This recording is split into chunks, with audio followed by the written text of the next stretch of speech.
Bismillahirrahmanirrahim. Assalamualaikum warahmatullahi wabarakatuh. Alhamdulillah. Alhamdulillahilladzi bini'matihi tatimmus shalihat. Thumma assalatu wassalamu ala sayyidis sadat wa ala alihi ahlul fadaili wal karamat. Rabbi shrah li sadri wa yassir li amri wahlul 'uqdatam min lisani yafqahu qawli. Amma ba'du. Sobat IKTV rahimani wa rahimakumullah. Yang namanya hidup itu pasti ada saat-saat di mana kita merasa pasrah, di mana kita merasa bahwa kita tiada daya, tiada upaya, tiada usaha, tiada tenaga. Maka apakah yang kita lakukan di saat-saat tersebut? Kita berdoa kepada Allah Subhanahu wa ta'ala. Karena Allah Subhanahu wa ta'ala berfirman dalam Quran surat Al-Baqarah, apa kata Allah?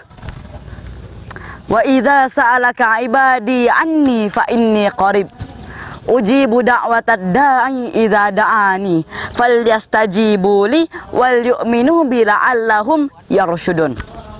Allah Subhanahu wa ta'ala berfirman, wa idza sa'alaka ibadi anni, dan apabila hamba-hambaku bertanya kepadamu Muhammad tentangku, maka sesungguhnya aku itu dekat. Ujibu da'watad da'i idza da'an, aku menjawab doa-doa orang yang berdoa kepadaku. Tapi ada syaratnya. Apa syaratnya doa kita dikabulkan oleh Allah Subhanahu wa ta'ala?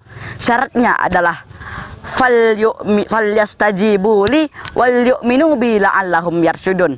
Kita harus minta kepada Allah Subhanahu wa ta'ala dan beriman kepadanya supaya kita termasuk orang-orang yang diberi petunjuk. Dan perlu sobat IKTV ketahui bahwa doa ini tidak ada yang tidak dikabulkan oleh Allah Subhanahu wa ta'ala. Apabila kita berdoa kepada Allah, maka hasilnya satu di antara tiga. Yang pertama, doa kita dikabulkan oleh Allah Subhanahu wa ta'ala. Contohnya, kita minta motor, dikasih Allah motor. Kita minta mobil, dikasih Allah mobil. Kita minta rumah, minta istri, dikasih Allah rumah sama istri. Yang kedua, kita berdoa kepada Allah Subhanahu wa ta'ala. Lalu apa yang kita doakan padanya diganti oleh Allah Subhanahu wa ta'ala. Ibaratkan seorang anak kecil yang dia minta kepada ibunya, Ma, minta pisau, Ma. Dia belum layak untuk dapat pisau. Begitu juga halnya kita minta kepada Allah Subhanahu wa ta'ala, minta mobil, kita belum layak untuk dapat mobil. Minta Fortuner, kita belum layak untuk dapat Fortuner. Pas kita masih pakai motor, kita daat ke masjid.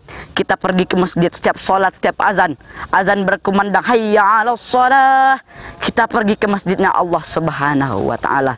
Tapi bila dikasih Allah mobil, bila dikasih Allah Fortuner, kita sombong, tak mau lagi sholat. Sudah merasa yang paling mulia, sudah merasa yang paling utama. Contohnya Qarun.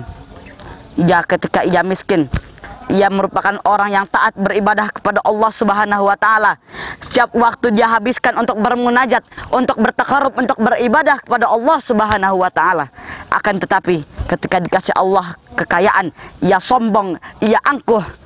Ia tak hendak lagi beribadah dan meminta kepada Allah Subhanahu wa ta'ala. Sudah merasa dirinya yang paling kaya, sudah merasa diri yang paling utama, padahal masih banyak orang yang lebih utama.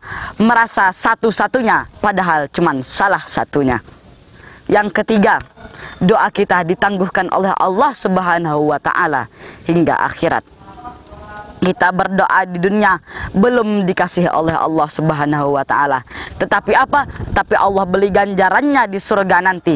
Surga yang tak pernah terlihat oleh mata, yang tak pernah terdengar oleh telinga, yang tak pernah terucap oleh mulut, tak pernah terbesit di dalam pikiran seorang manusia.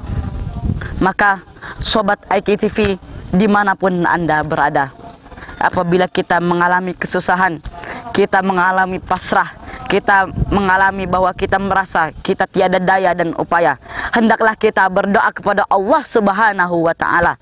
Karena Allah akan mengabulkan doa orang yang meminta kepadanya, selama dia hanya meminta kepadanya, selama dia beriman kepadanya. Mungkin cukup ini yang saya sampaikan. Wabillahi taufik wal hidayah. Wassalamualaikum warahmatullahi wabarakatuh.